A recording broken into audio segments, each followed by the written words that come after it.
8 फरवरी ज़्यादा धांधली ज़्यादा था ओवरऑल, प्री पोल फॉर्म 45 47 के साथ 8 और 9 फरवरी को जो कुछ हुआ उसको मिला के, या 21 अप्रैल ज़्यादा बुरा था? दोनों का कंपैरिजन क्या कहते हैं?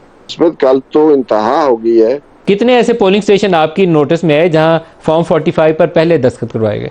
हमारे पास, क्योंकि अभी हम रिपोर्ट तैयार कर रहे हैं, तकरीबन 12% जो हमारे रिस्पोंडेंट्स थे कल यानी इलेक्शन के बाद जो एग्जिट पोल हमने की है उसमें 12% लोगों ने कहा है कि जो पोलिंग स्टेशन है वहां पर उनके वो पोलिंग स्टेशन नहीं थे जो 8 फरवरी को थे। तो 39% लोगों ने कहा है कि हमने वोट डाला है पीटीआई और सुन्नी इत्तेहाद के कैंडिडेट्स को, और 25% लोगों ने कहा है कि उन्होंने पीएमएलएन को वोट डाला है। और ये तकरीबन जो तो ये नतायज उससे उलट क्यों है सर? जी नतायज उससे उलट क्यों है? आप कह रहे हैं 39% ने पीटीआई को डाला और 25% ने नून को डाला है, तो नतीजा तो जाहिर करता है नून लीग जीती है।